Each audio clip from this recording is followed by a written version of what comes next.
So we're coming out of your intensive competitive phase of your career, and we're going to talk about the search.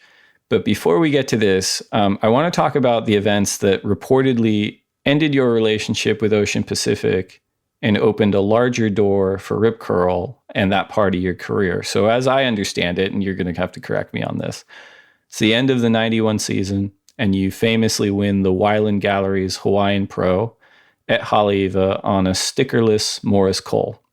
And there's been a ton of conjecture about whether this was an intended anti-corporate statement from you against the industry, or just a matter of forgetting to put your stickers on your board.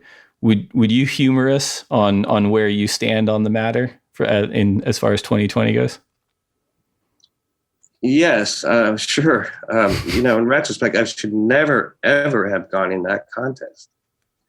That's the only thing I guess that I should have done. I should have not gone in that contest. No, I'm just saying. Just kidding. It's a joke.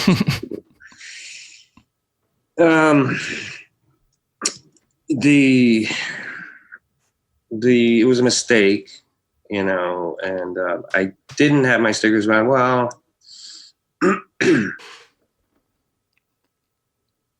it was a mistake because I was thinking that they were going to support me anyways, even if I didn't have stickers, but they didn't. And they called my bluff. Is basically what happened. I was like, because they were mad because the thing about it is they're trying to have a surf team, not, a bunch of people because their surf team it had to be, we were getting paid. And see, what happened was that I made a mistake, and somebody should have, I knew it was in the contract, that I was supposed to put a sticker on that board.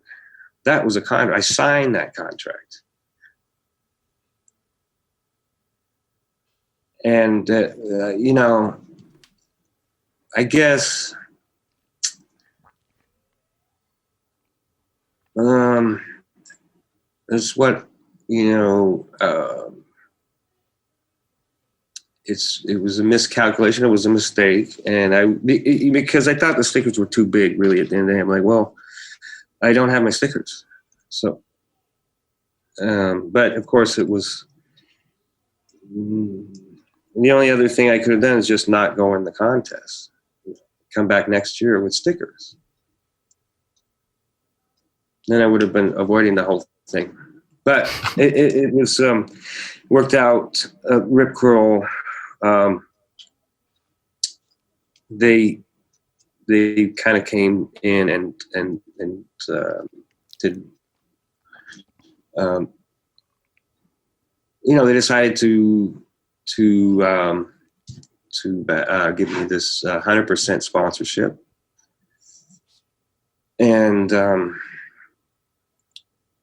so here we are. I'm still sponsored. They still pay me to surf. So it's probably a good decision. I'm like 65 years old.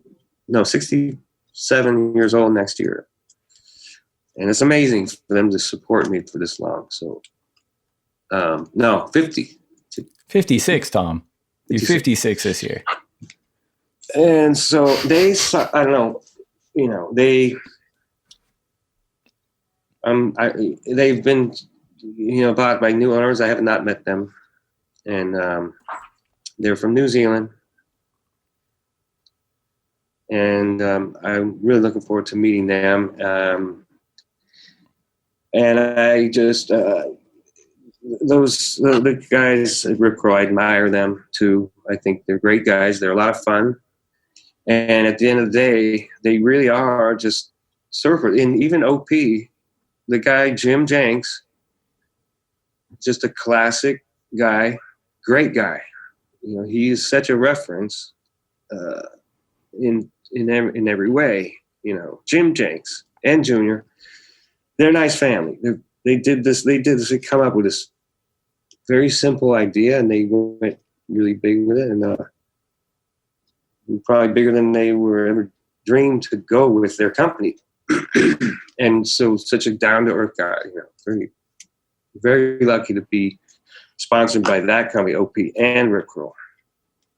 Well, oddly enough, and perhaps cosmically enough, a few days after your win at Haleiwa, on the same board, stickerless Morris Cole, photographer Tom Curren snapped a picture of you styling through a cutback at backdoor, which might just be, if not the most celebrated photo in surfing. Agree or disagree? Wow. I mean, that's I don't know. I mean, I think what you're looking at here is the work of this guy, Tom Curren. You know, he captured that photo. It was only just this, it was actually that day, the waves were about 8 foot backdoor. It was good all day. What I like about that photo is it does have a sort of resemblance to one of my favorites, which is Michael Peterson. He's definitely somebody who was just like, I guess, he made his own boards, and he was kind of teaching the other top Australian surfers how to surf. I mean, it was like, which is amazing to think about. Showing them how to surf, showing people like, the older guys from Australia see him coming, like, so he was, that's one thing I like about that photo. And it felt like everything was kind of coalescing at the right time, because you speak very kindly of your relationship with Rip Curl and that they're just surfers, but kind of where you were at in your career and what you wanted to do and what you ended up doing with Rip Curl and The Search has kind of defined that company in a major, major way. How did you first hear about the idea of going on, quote unquote, The Search with Sonny Miller and their film team? Well, I was very glad to do it. I was like, well, I don't know. What do you mean? Go to Jeffreys Bay? I don't know. I don't know. So I was on board, I was whatever. I thought it was a little bit, it just seemed like this,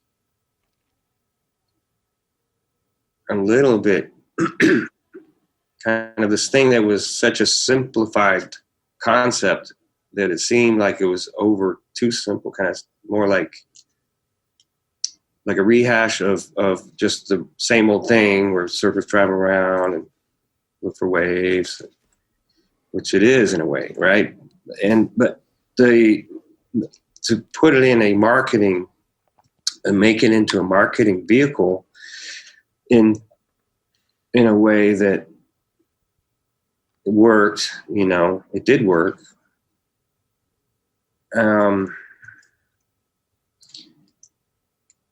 Yeah, so even while we were doing that, we were filming all over. We were just, it was just like doing your regular promotional movie for the company you work for. Mm-hmm. Everybody's doing the same thing. They were all doing that. They had Quicksilver team. They would do the same thing. So that's what it was. But this was whoever decided to do that, of course, benefited by that in a very big way for me, because I got to meet and work with Sonny. And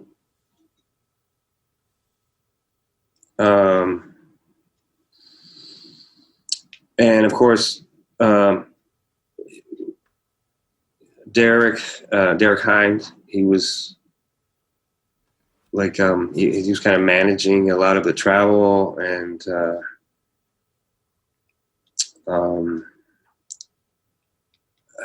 yeah, it was, there's a lot of downtime, I guess, because you have to wait, if there's no waves, you have to wait, but that's okay. When it's always at the end, no matter how long you wait, eventually it's going to get good wherever you're. And then sometimes we would go and explore places where the captain of the boat wanted to go in parts of Indo where he was not really familiar with. So we would go along, and sometimes there would be little or no swell, so you didn't really know what you're looking at. But we'd find these amazing, just, uninhabited areas in these islands and stuff. And so, it's kind of like, you got to pinch yourself, to be on one of these. It's like a paid thing. You become very not interested in doing anything anymore. You just want to go on the boat and go look for waves, and that's it. Eat food, surf, and that'd be fine. We'd just be totally fine. And so it's very popular to go on boat trips now, and I recommend it. Do you like that? Well, if so, subscribe over there and then watch more videos over there. And then tell us your favorite videos down there. It's a 3-step process. Do them all now.